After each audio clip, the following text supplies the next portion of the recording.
Assalamualaikum warahmatullahi wabarakatuh. Saya Dela Iksanti dari Politeknik Perkapalan Negeri Surabaya, Prodi D4 Manajemen Bisnis Angkatan 2020.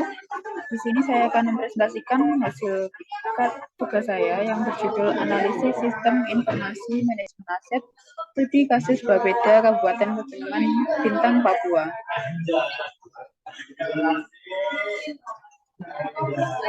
Yang pertama yaitu latar belakang. Peraturan pemerintah tentang pengelolaan aset di daerah diatur dalam dua undang-undang, yaitu Peraturan Pemerintah Nomor 27 Tahun 2014 tentang pengelolaan barang milik negara atau daerah dan Peraturan Menteri Dalam Negeri Nomor 17 Tahun 2007 tentang pedoman teknis pengelolaan barang milik daerah.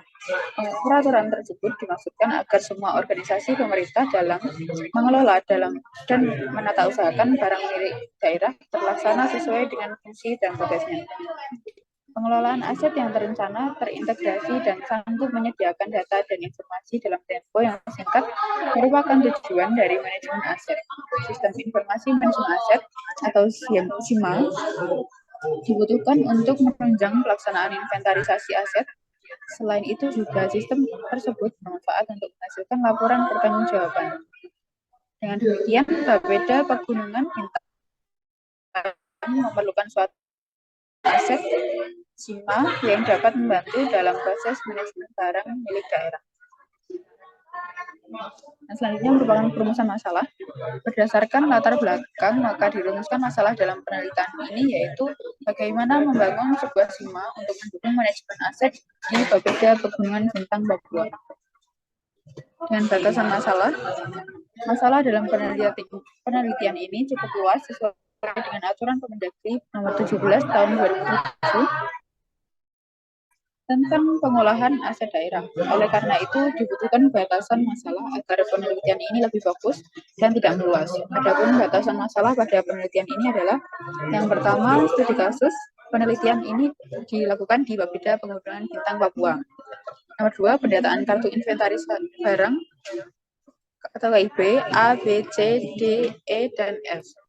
Yang ketiga, laporan kartu inventaris ruangan berdasarkan bidang kerja. Yang keempat, penilaian aset daerah dilakukan setiap tahun. Dan yang kelima, penilaian KIB dilakukan secara berkala, yaitu periode dan tahunan. Lalu untuk tujuan dari pembuatan SIMA ini antara lain, yang pertama, mewujudkan data barang milik daerah yang up-to-date dan integrasi. Yang kedua, memberikan informasi atas kondisi fisik aset yang memiliki peran sebagai media pembantu dalam pengambilan keputusan, pengelolaan, dan pemeliharaan aset. Dan untuk manfaatnya, yang pertama, dapat menerapkan kebijakan yang telah ada di Peraturan Kementerian Dalam Negeri tentang penerapan SIMA pada setiap organisasi pemerintahan. Yang kedua, diharapkan dapat memberikan solusi untuk memudahkan dan meningkatkan kinerja di bidang aset daerah dalam pengelolaan aset atau barang milik daerah. Yang ketiga, informasi data fisik aset diharapkan dapat membantu dalam perencanaan perawatan aset. Yang keempat, pembuatan laporan dapat mudah dikerjakan. Dan yang kelima, diharapkan dengan pengolahan aset daerah yang terintegrasi secara optimal dapat mengurangi biaya sesuai dengan kebutuhan manajemen aset secara efisien. Dan yang selanjutnya untuk bab 2, landasan teori. Untuk landasan teori ada sistem informasi manajemen dan sistem informasi manajemen aset.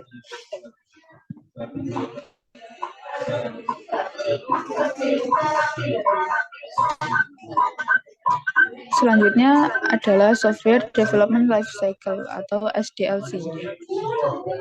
Untuk SDLC menggunakan metode waterfall.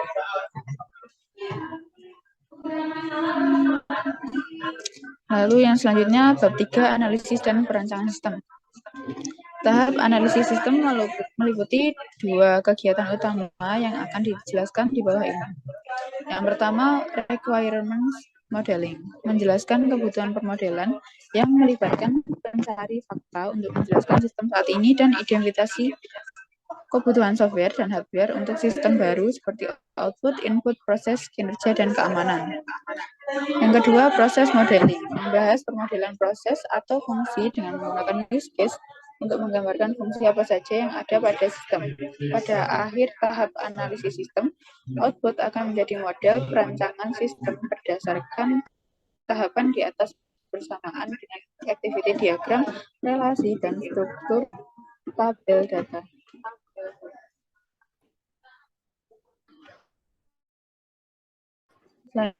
Tahapan ini dilakukan perancangan sistem berdasarkan output dari tahapan sebelumnya dengan menggunakan activity diagram, relasi, dan struktur tabel yang akan dijelaskan di bawah ini.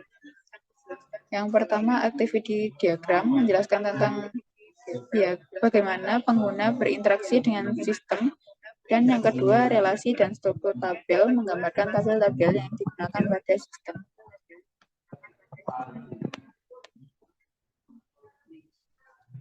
Berikut merupakan struktur tabel, rancangan tabel-tabel yang terdapat dalam sistem.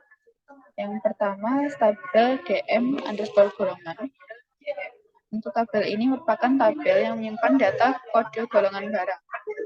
Untuk tabel seperti berikut.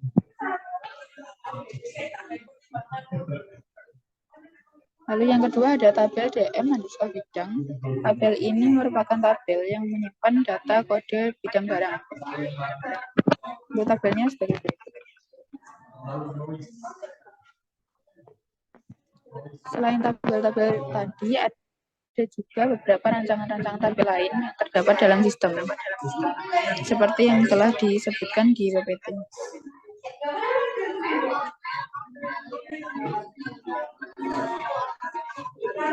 Lalu yang selanjutnya ini adalah desain prototype atau mockup dari sistem.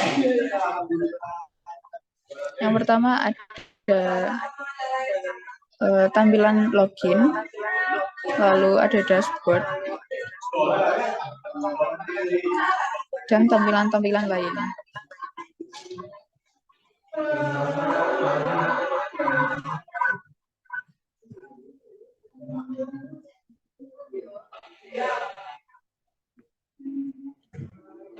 Selanjutnya adalah test case. Yang pertama, nama fungsi untuk input data pengguna petugas Bappenas, deskripsi untuk melakukan pendataan aset atau barang milik negara. Untuk test case yang pertama, pengguna mengisi data login dengan benar, dengan input memasukkan username dan password dengan benar. Dengan output yang diharapkan, sistem menampilkan bahwa upaya login berhasil. Test case kedua, pengguna menambah data. Untuk inputnya, mengisi data yang ada di tiap form. Output yang diharapkan, sistem menampilkan pesan bahwa data berhasil ditambahkan. Yang ketiga, pengguna mengubah data. Mengedit data yang sudah tersimpan dengan data yang baru. Dengan output, sistem akan muncul data berhasil diubah. Yang keempat, pengguna menghapus data. Memencet tombol penghapus data yang sudah tersimpan.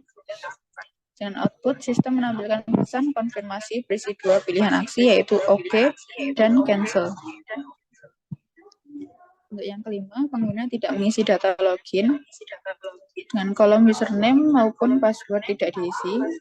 Untuk outputnya, sistem menampilkan pesan berbunyi please fill out. Lalu yang selanjutnya, pengguna mengalami gagal login, kesalahan dalam memasukkan username maupun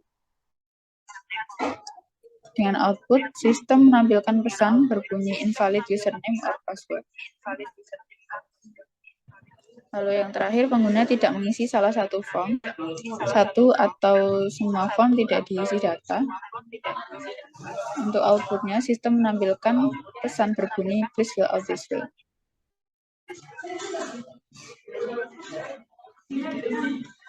Sekian presentasi saya. Untuk kurang lebihnya saya mohon maaf. Sekian, wassalamualaikum warahmatullahi wabarakatuh.